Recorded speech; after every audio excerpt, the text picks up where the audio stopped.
Hola, hola compañeras y compañeros, pues nuevamente estamos aquí contigo para continuar con la historia de México, ir viendo paso por paso, etapa tras etapa, cómo se fue dando y consolidando lo que hoy viene siendo nuestro país, México, a través del tiempo. Como hemos visto, compañeros, rápidamente estamos en la primera etapa de nuestra historia, que es la llamada época prehispánica, época antigua, donde se lleva a cabo lo que es el poblamiento del continente americano, el poblamiento concretamente de lo que es México, y lo que son el establecimiento de las áreas o zonas culturales, Aridoamérica, Mesoamérica y lo que es Oasis América. Dado que las condiciones climáticas y las condiciones territoriales, etcétera, de Mesoamérica eran muy propicias para la agricultura, es ahí donde se asientan, donde se establecen de forma permanente, de forma continua, los primeros habitantes de América. Y con motivo de ese establecimiento, pues se van generando cultura, arte, etcétera, y se crean las famosas culturas mesoamericanas, que ya las hemos visto en cuanto al tiempo y en cuanto al espacio. En cuanto al tiempo, lo que viene siendo el periodo preclásico, clásico y posclásico. En cuanto al lugar o espacio, lo que son las áreas culturales de lo que es el sureste o la zona maya, de Oaxaca o la zona de Oaxaca, la costa del Golfo de México, lo que viene siendo el altiplano central y la zona de Occidente.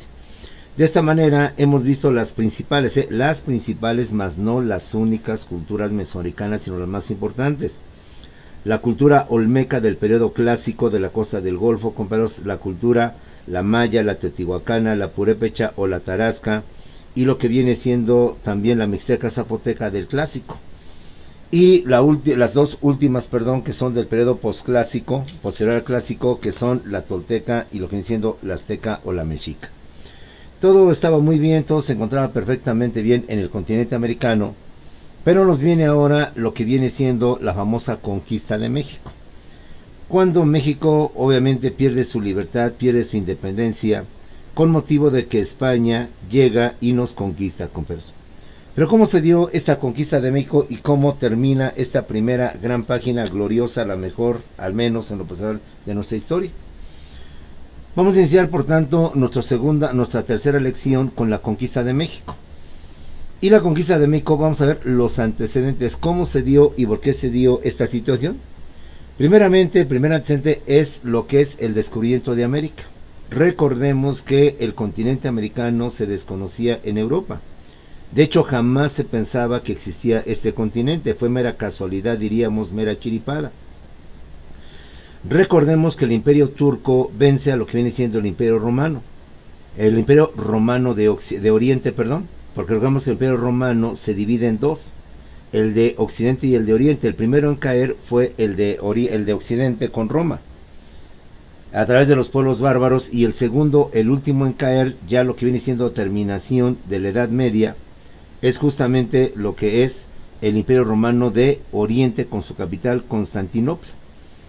Los turcos que vencen a Roma toman lo que viene siendo Constantinopla, que viene siendo el punto por donde se realiza el tránsito de mercancías, el comercio entre Europa y Asia. Ante esta situación, tanto Portugal como España buscan salidas por el mar. Portugal lo hace rodeando toda la costa de lo que viene siendo la África, para llegar a lo que viene siendo la India, llegar por tanto a lo que es Asia y seguir con el comercio, pero ahora a través de la vía marítima. España con Cristóbal Colón se va a la aventura, porque recordemos que en aquel tiempo existía la teoría de que nadie había navegado más allá de lo que venía siendo la parte cercana a las costas de Europa, en lo que hoy viene siendo el Océano Atlántico. Y de esta manera se lanza a la aventura Cristóbal Colón, y casualmente, pensando que ha llegado a las Indias, llega a lo que viene siendo América. Este es el primer antecedente de lo que viene siendo la conquista de México. El descubrimiento de América por Cristóbal Colón, casualmente, mera coincidencia, el 14 de octubre de 1492. Una vez que se descubre América, obviamente por parte de los españoles, entonces inicia lo que viene siendo su descubrimiento y lo que viene siendo, mejor dicho, su exploración y por tanto su conquista. Desde lo que viene siendo la isla de Cuba es donde se establecen originalmente los españoles, para que posteriormente se inician expediciones que lleven a lo que viene siendo el descubrimiento más físico de lo que es América. Una vez que establecen los españoles en Cuba como centro de operaciones, por así llamarlo, entonces se inician 4 o 3 expediciones autorizadas por Diego de Velázquez, gobernador de lo que es Cuba. La primera fue en 1517 por Francisco Hernández de Córdoba, compañeros, quien descubrió lo que viene siendo Tabasco. Después viene la segunda expedición. La segunda expedición fue de Juan de Grijalva, compañeros. Y Juan de Grijalva, que fue en 1518, viene descubriendo lo que viene siendo la parte de Tabasco de lo de Yucatán. Perdón, Hernández de Córdoba descubre Yucatán y Grijalva descubre lo que viene siendo Tabasco. Pero la tercera y la gran expedición que llevó a cabo y se consumó con nuestra conquista fue la de Hernán Cortés en el año de 1519, compañeros, quien llevó a cabo un recorrido de lo que viene siendo la Villa Rica de la Veracruz, por cierto, considerado como el primer municipio, con la primera autoridad española que se establece en América. Y a sabiendas y escuchas de que había un gran imperio, había un gran lugar donde era el que dominaba todo lo que venía siendo esta parte del territorio, y que era un imperio muy poderoso, entonces nace en él pues la idea, o mejor dicho, la ambición de poderlo conquistar, de poderlo conocer, dado que se hablaba maravillas de ello. En su larga travesía desde lo que es la Villa Rica de la Veracruz hacia lo que viene siendo Tenochtitlan, entre otras muchas cosas, en la isla de Cozumel, compañeros, Cortés encuentra a Jerónimo de Aguilar, un náufrago español que hablaba el maya y que le permitió, por tanto, poder introducirse más en México y poder, por tanto, entablar negociaciones o pláticas con los pueblos indígenas. Cortés llega también a lo que viene siendo, compañeros, Centla, un poblado que se encuentra cerca de lo que siendo hoy conocemos como Veracruz, y ahí conoce, con motivo de una guerra, logra conseguir a la Malinche, a Malintzin, quien a su vez va a ser de mucha gran ayuda para, en consecuencia, iniciar la conquista de México. En Tlaxcala, compañeros, hace un pacto con los tlaxcaltecas, enemigos acérrimos de los aztecas. Ahí inicia su gran organización para la conquista de lo que venía siendo México. Según cuenta la historia, Hernán Cortés venía con cerca de 500 soldados. Algunos hablan más, algunos hablan menos, vamos a dejarle un promedio de 500 soldados, lo cual no era suficiente para llegar a combatir a los mexicas, pero ya hablaremos de esto. Pero Hernán Cortés aprovecha que los tlaxcaltecas son enemigos acérrimos, enemigos que no pueden ver a los aztecas, y que de hecho, como dijimos en clase anterior, no tan fácilmente lograron conquistar los aztecas a los tlaxcaltecas. De hecho, nunca los conquistaron. Pasan a lo que viene siendo Cholula, en lo que es pueblo, que es además un dominio azteca, y ahí cometen una gran matanza de indígenas. Ahí de Lolo se ve, pues obviamente, las intenciones de Hernán Cortés, pero el emperador que existía entre los aztecas era Moctezuma Xocoyotzin, quien tenía mucho temor, pues pensaba que Hernán Cortés era Quetzalcóatl, era un dios del cual vamos a hablar después, compañeros.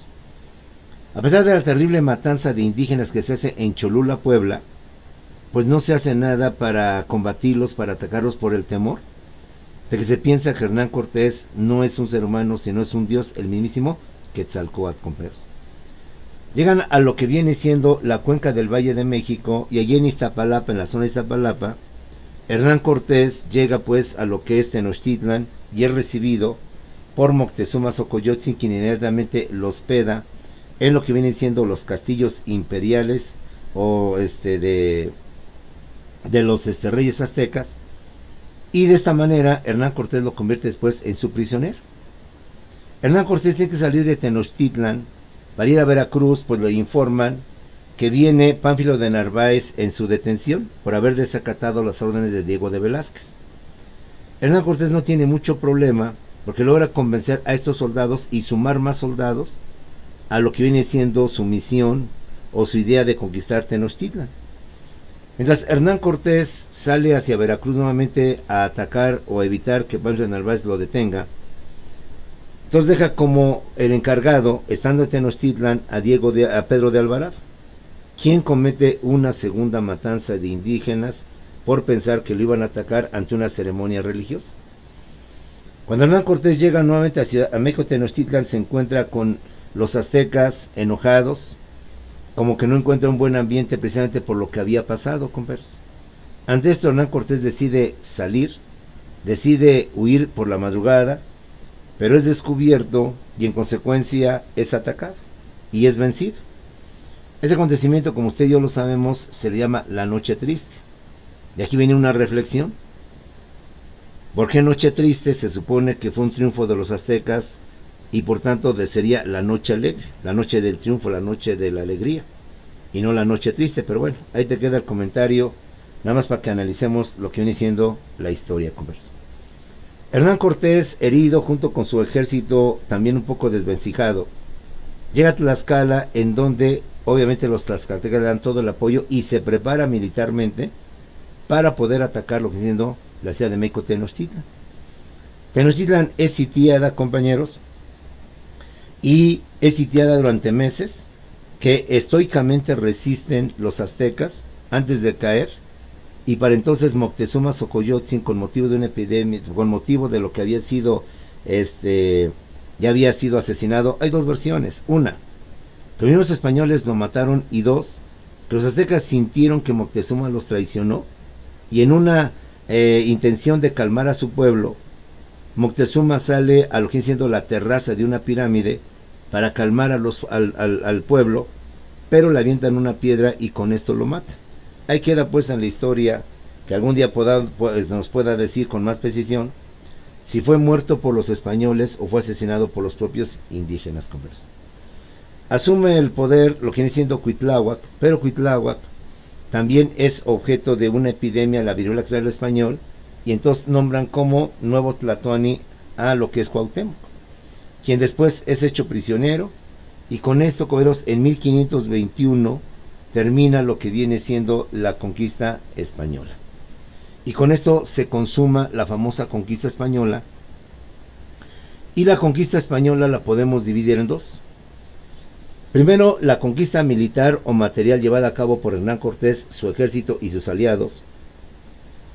Y la segunda conquista, la llamada conquista espiritual o llamada conquista de conciencias, compañeros.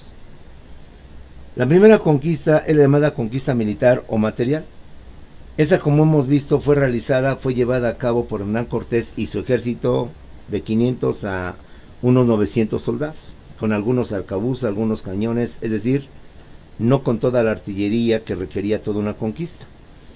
Pero la gran ventaja de Hernán Cortés es que supo hacer alianza con los pueblos enemigos de los aztecas, con los señoríos que estaban enemistados con los aztecas porque ellos los tenían sometidos.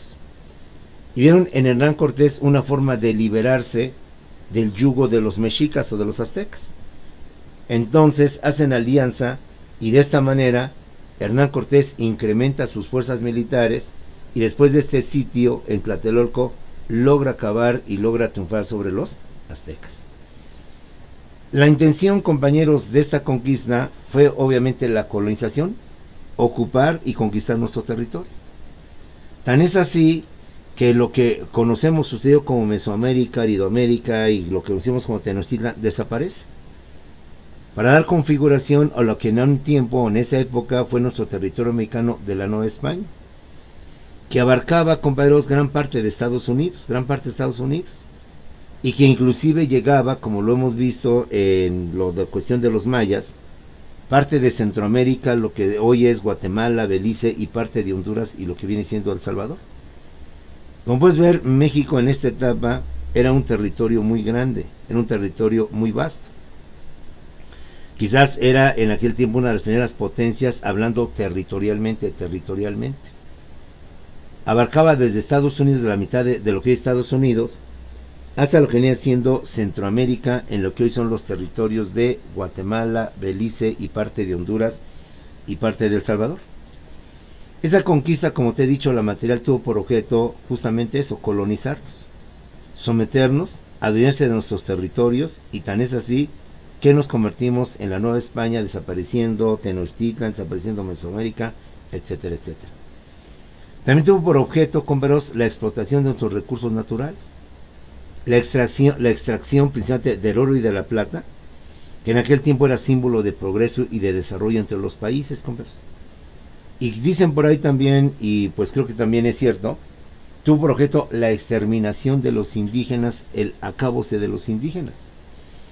Recordemos que para el español los indígenas no éramos sino más que unos salvajes, no éramos sino más que unos bárbaros, que no tenemos ningún concepto de cultura o de civilización, y que además éramos tan salvajes y tan bárbaros que hacíamos sacrificios, matábamos personas, sacábamos el corazón, una cosa horrenda en aquel tiempo se manejaba, y que dio pauta para llevar a cabo la segunda conquista, compadres.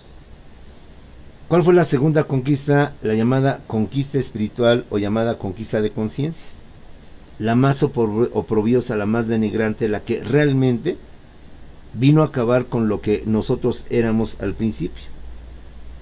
Una cultura que estaba destinada a ser una de las más grandes culturas, de las más grandes civilizaciones. Un país que estaba destinado a ser, como es lo que hoy viene siendo Estados Unidos. Territorialmente, ya lo vimos. Territorialmente, México en sus orígenes abarcaba parte de Estados Unidos y abarcaba parte de lo que era América del Sur, compañeros. Que si hubieran mantenido ese territorio en nuestras manos actualmente, seríamos quizás, después de Brasil y de Canadá, quizás el segundo país más grande y quizás uno de los más grandes, territorialmente hablando, en cuanto a lo que es el mundo. Ahora, por un lado, por otro lado, salvo culturas muy excepcionales, nadie tiene el rico pasado que tenemos nosotros, compadres. Alemania no tiene pirámides, no tiene obras monumentales como las tenemos nosotros. Estados Unidos menos tiene ese tipo de obras monumentales, que son obras monumentales, pero con una exactitud matemática y astronómica que ha dejado impactados, pues inclusive a los científicos o los investigadores actuales. Porque casualmente las pirámides no más fueron hechas, construidas por construir. Tienen toda una, ¿cómo se llama? Una situación que implica que las pirámides de Egipto están dentro de la misma medición o misma latitud, longitud de lo que se encuentra en nuestras pirámides. Ni Japón, que es hoy una potencia mundial, tiene en su pasado lo que hoy tenemos nosotros en nuestro pasado. Los únicos pueblos que tienen lo que nosotros tenemos, y creo que son contados, es Egipto y es Perú, con las ruinas de Machu Picchu y las pirámides de Gizeh. Pero bueno, la conquista espiritual, compañeros, esta ya no fue llevada a cabo por Hernán Cortés, sino llevada a cabo por las famosas órdenes monásticas, las órdenes religiosas, que bajo el argumento y su objetivo fue evangelizar, cristianizarnos, al concepto de que éramos unos salvajes, unos bárbaros, unos asesinos, y bajo el concepto de que teníamos pues al diablo entre nuestras entrañas, entre nuestra mente, por tanta mortandad que provocábamos intencionalmente, se justificó la conquista española. Cabe decir que en Europa había muchas voces que se oponían a esta conquista, y se decía: déjalos que ellos por sí solo crezcan, déjalos que ellos por sí solo hagan sus cosas, así como decimos hoy con los niños. Sí, ayúdalos, apóyalos, pero dales en sí misma la libertad para que ellos mismos se desarrollen, se desenvuelvan, y no influyas en ellos para quererlos hacer igual como tu mamá o como tu papá. Pero esta situación es lo que motivó y lo que permitió que entonces se llevara a cabo la conquista, compañeros. La conquista española, por tanto, fue por las llamadas órdenes religiosas u órdenes monásticas, por los frailes, por los padres, por los sacerdotes. En aquel tiempo eran muchas, las principales eran los franciscanos, que fueron los primeros en llegar, los agustinos, los dominicos, y los últimos en llegar, los famosos jesuitas. Y ellos tenían la intención, si el objetivo de la conquista material fue la famosa colonización, la ocupación de nuestro territorio, el objetivo de la conquista espiritual o de conciencias fue la evangelización o cristianización. Es decir, convertir al indígena, en la nueva religión, el cristianismo, de una u otra manera. Cabe decir, compañeros, que pues este proceso de evangelización no fue tan fácil, fue muy difícil. Solamente que nosotros lo hemos visto en imágenes de aquella época donde aparentemente el indígena, de buena fe y de buena voluntad, muy resignado y aceptando y entendiendo, aceptó este nuevo cambio de religión. Recordemos que no es tan fácil cambiar de religión. Yo digo con respeto, Un cristiano se le dificulta mucho hacer que un católico se vuelva al cristianismo, etcétera. Entonces, imagínate que tú con tus dioses, Tlaloc, Quetzalcóatl, te quieran cambiar de dioses. Y con esto no ofendo tus creencias ni ofendo tampoco tu religión. Simplemente estamos hablando desde el punto de vista histórico. A los frailes les costó mucho, pero muchísimo trabajo poder hacer que el indígena se convirtiera al cristianismo, compañeros. De hecho, muchos de ellos utilizaron la violencia física y la violencia psicológica para obligar a los indígenas a abandonar su antigua fe, compañeros. Y utilizaron varios métodos, tanto, vamos a decir, pacíficos como violentos, para hacer ese cambio, esa transformación. Con motivo de este cambio, compañeros, de religión, no solamente se perdió la religión, se perdió el idioma, se perdieron las costumbres, se perdieron las tradiciones, se perdió una gran cantidad de cosas que implica la cultura de un país, compañeros. Porque de esta manera dejamos de tener y creer en nuestras raíces, en nuestras historias, para empezar a mezclarnos con otras historias, con otro tipo de situaciones. Ahí tenemos, por tanto, las dos conquistas que llevamos consigo. La conquista material por Hernán Cortés, cuyo objetivo principal fue la colonización y la explotación de nuestros recursos naturales, principalmente el oro y la plata, que sustrajeron y llevaron a España. Y por eso España se convirtió en una primera potencia mundial en lo que viene siendo el siglo XVI, el siglo XV, por la gran acumulación de oro y de plata. Junto con Portugal, recordemos que en aquel tiempo el crecimiento y desarrollo económico se medía precisamente por la acumulación de metales preciosos que tenían los países, a diferencia de ahora, que son otro tipo de conceptos. Y la conquista espiritual, la más fuerte, la más dura, la más oprobiosa, la que nos denigró, la que nos acabó, fue justamente la conquista espiritual o de conciencias, la cual tuvo por objeto la evangelización o cristianización de los indígenas, y que trajo como consecuencias la pérdida, vuelvo a repetir, de nuestra identidad, de nuestra cultura, de nuestra religión, de nuestro idioma.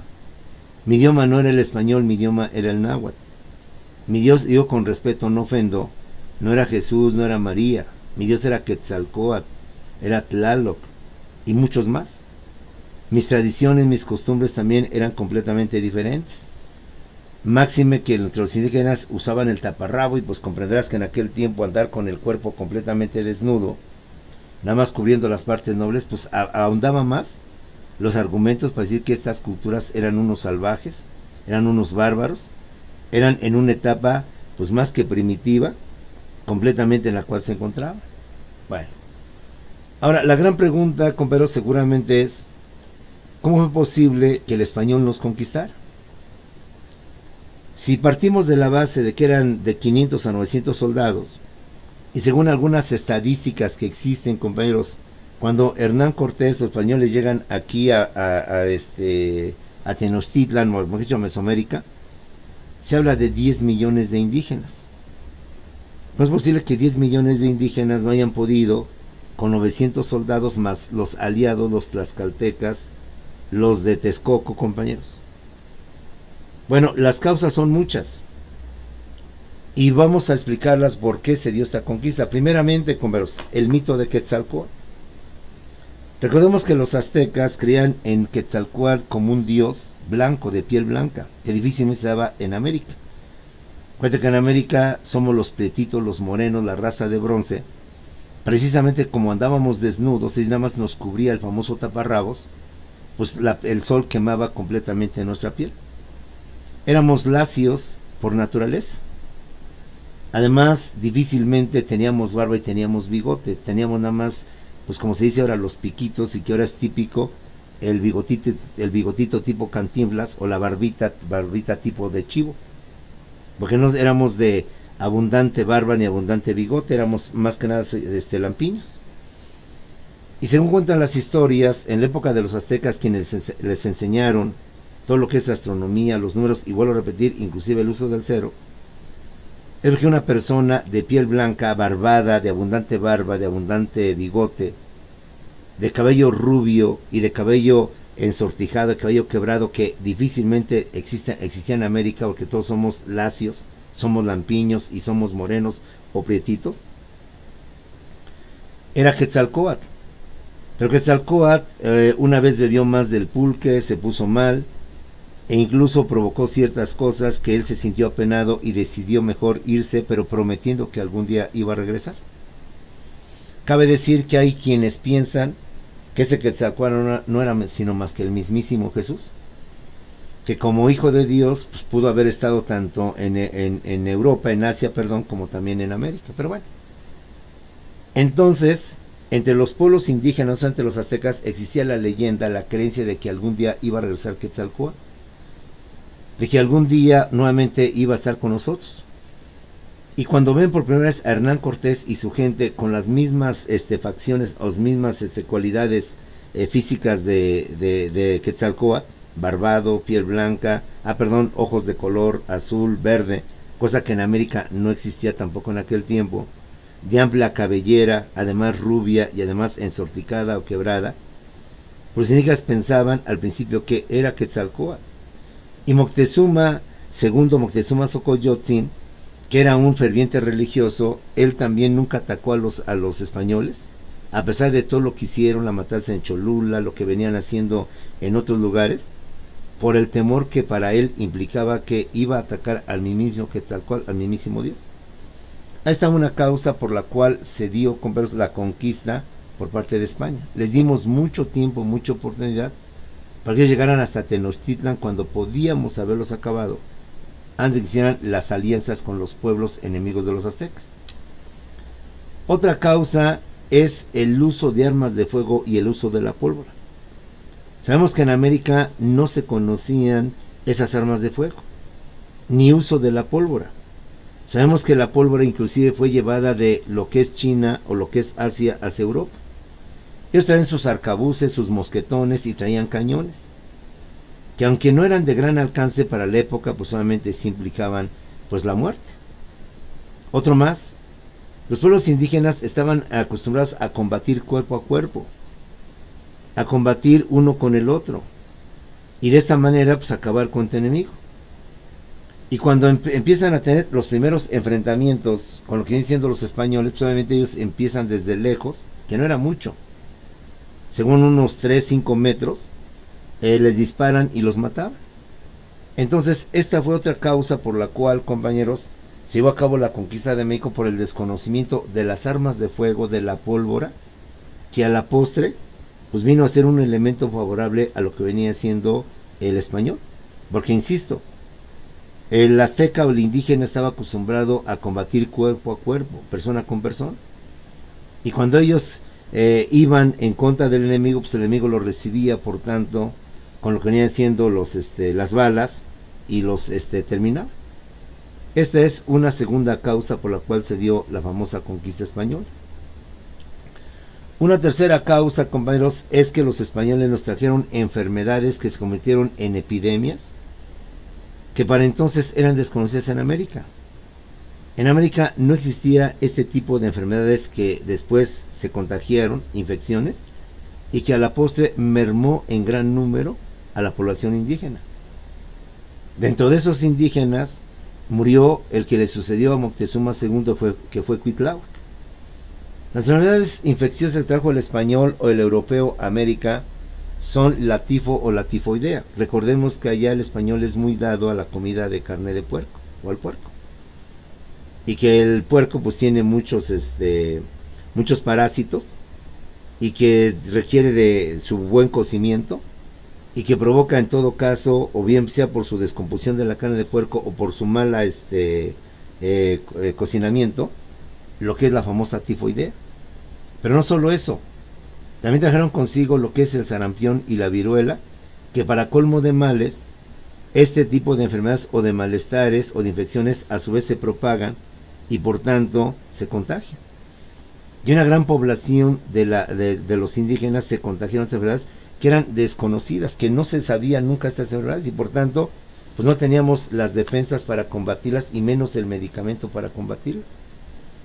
Eso, sin lugar a dudas, ayudó a la conquista española por la gran merma de muertes que hubo, reitero, de 10 millones de indígenas. Con motivo de esto, una gran epidemia y hubo muchos muertos. Dentro de ellos, el nuevo Tlatoani, Cuitláhuac, que a su vez le cedió el poder a un joven, dice en él, Cuauhtémoc.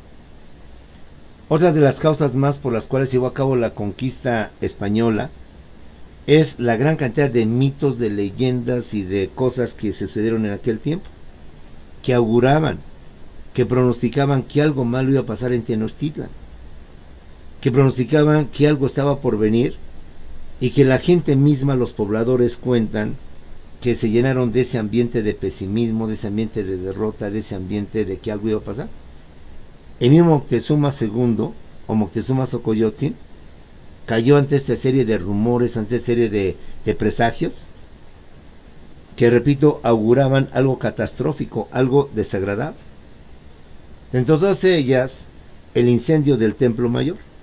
Como sabemos, las pirámides, como vemos, no son sino más que grandes bloques de piedra, lo que predomina es la piedra, difícilmente de quemarse.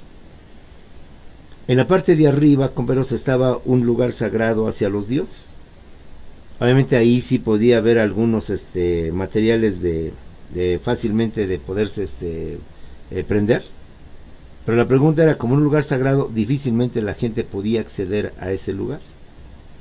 Y difícilmente alguien provocó ese incendio o un ser humano causó ese incendio. Entonces, para los aztecas, ver que el Templo Mayor, un lugar sagrado, un lugar especial donde no es fácil llegar, se prendió de repente, fue un mal augurio, una mala noticia de que algo iba a pasar. Ya desde ahí, mucha gente entre los aztecas y entre los indígenas pues empezaron a tener ese pesimismo, esa situación de que algo estaba por presentarse.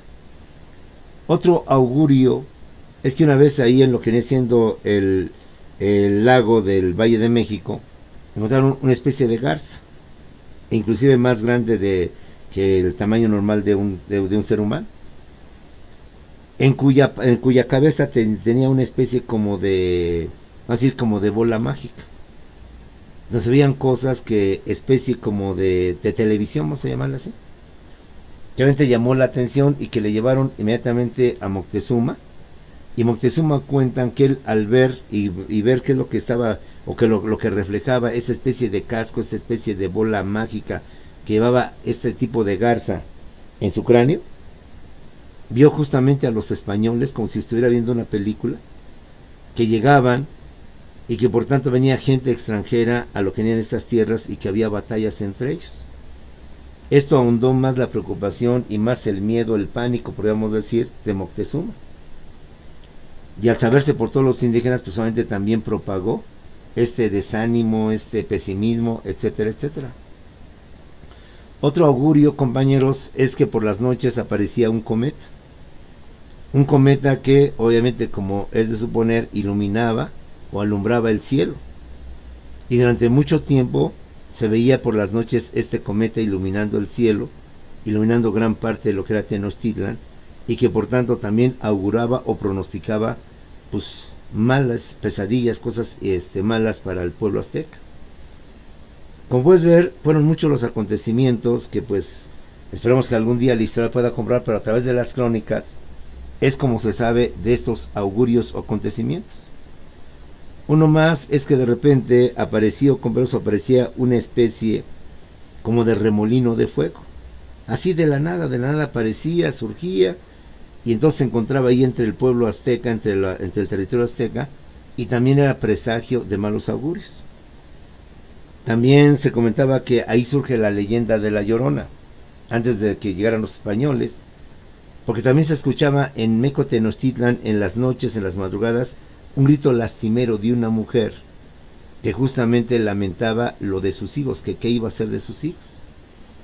Este grito lastimero, que pues se supone era algo paranormal, causó también temor no solamente entre Moctezuma Xocoyotzin, sino entre los habitantes de Tenochtitlan, que ahondaba más esos mitos, esos augurios, esos pronósticos pesimistas, negativos, hacia lo que era Meco Tenochtitlan. De esta manera, compañeros, pues leyendas o no leyendas, mitos o no mitos, y sin ánimo de justificar, simplemente de explicar, estas a grandes rasgos fueron las causas por las cuales motivaron la conquista española o provocaron la conquista española, independiente de que algunas, por ejemplo el uso de la pólvora, pues entendemos algo objetivo, algo correcto. México deja pues de ser esa etapa gloriosa de la época prehispánica y se acabó completamente la época prehispánica. Terminamos contando con la primera etapa de nuestra historia, converso. Y en la siguiente clase vamos a pasar con la segunda etapa, la segunda página de nuestra historia, ¿cuál es? La llamada época colonial o también llamada la época virreinal. Una vez que el español nos conquista, entonces ellos se asientan en el poder, toman las riendas del poder y entonces nos convierten ahora en la Nueva España. De 1521 a 1821 y con esto se inicia la segunda etapa de nuestra historia. Entonces aquellos compañeros que muchas veces ven la historia media enredada, media enredosa, media complicada, compleja, con muchas cosas, vuelvo a lo mismo. Vamos a ubicarnos por etapas. Primera etapa, poblamiento del continente americano a través de diversas teorías, porque existe la idea de que América fue el último continente que se pobló, que se debate entre que los primeros habitantes estuvieron en África, otros en Asia y otros en Europa. Sea cual sea el continente donde originalmente aparece el hombre, con motivo de varias teorías, es cuando el hombre después pasa al continente americano y se lleva a cabo su poblamiento. Con el tema del poblamiento del continente americano viene el poblamiento de México y se establece lo que viene siendo también su poblamiento, su habitación. Y con motivo de esto surgen las zonas culturales Mesoamérica, Aridoamérica y Osisamérica. Dadas las condiciones climáticas, etcétera, de Mesoamérica, ahí se desarrollan las culturas mesoamericanas. En cuanto al tiempo, en cuanto al espacio, hablamos de sus características generales, caso de la agricultura, que conocían tenían dos calendarios, conocían también de lo que venía siendo la astronomía, matemáticas, etcétera, etcétera, grandes constructores.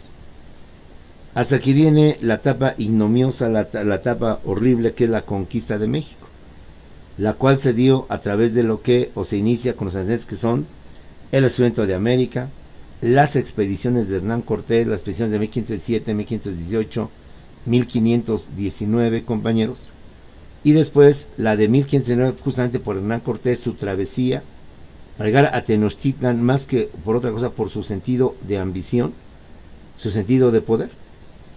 Y esta conquista, como hemos visto, tiene dos: la conquista militar o material, por Hernán Cortés, su ejército y los demás señoríos aliados a los españoles, concretamente los tlaxcaltecas y los de Texcoco, compañeros, cuya finalidad fue nuestra colonización, de tal manera que nos convertimos en la Nueva España. Y la segunda conquista, la más oprobiosa, porque como dicen por ahí, bueno, pues el dinero y el territorio total va y viene y regresó, pero que ya no pudimos rescatar, fueron nuestro idioma, nuestro lenguaje, nuestras costumbres, nuestras tradiciones, nuestra religión, etcétera, etcétera. La conquista espiritual, esta fue hecha por los monjes, por los frailes, por las órdenes monásticas. Entre ellos, repetimos además, los franciscanos, los agustinos, los dominicos y los jesuitas, los principales. Hubo otras más. Vamos a manejar estas cuatro como las principales o las más importantes, que vinieron a evangelizar a lo que vienen siendo los indígenas. Y hemos visto las causas por las cuales se dio esta conquista, causas válidas o no válidas, pero que de alguna manera influyeron para que los poderosísimos pueblos indígenas cayeran ante la ambición de los españoles. El mito de Quetzalcóatl o la leyenda de Quetzalcóatl, el uso o el desconocimiento, mejor dicho, que tenían en América de la pólvora y de las armas de fuego, que sorprendió sus formas de batalla, sus formas de combate. También lo que viene siendo las enfermedades que contagiaron a todos los indígenas y que vino a mermar a la población indígena, que son la viruela, el sarampión y la tifo o la tifoidea. Y también varios augurios, varios acontecimientos que se presentaron, que pronosticaban y que crearon en el sentimiento o en el ánimo de los indígenas, incluyendo a su Tlatoani y Moctezuma II, pues que algo iba a pasar, algo iba a suceder, y ya de antemano ellos tenían ese presentimiento, pero obviamente negativo, de derrota, de que algo malo iba a pasar, más no de que algo bueno iba a pasar. Con esto, compañeros, terminamos esta otra lección en cuanto a la conquista de México y dejamos la puerta abierta para iniciar la siguiente lección, que es la siguiente etapa histórica, que es la época virreinal, 1521-1821, cuando el español se asienta en nuestro territorio, constituye la Nueva España, y obviamente esto implica cambios en lo político, en lo económico, en lo social, en lo cultural, porque empieza el famoso mestizaje, no solo de sangre, no solo de personas, sino el mestizaje inclusive cultural. Te dejo, compañeros, con tu examen, con la mejor de las suertes, con el mejor de los deseos de parte de tu escuela e Instituto SEDEC y de parte de este maestro, y nos vemos para la siguiente clase. Mucho éxito.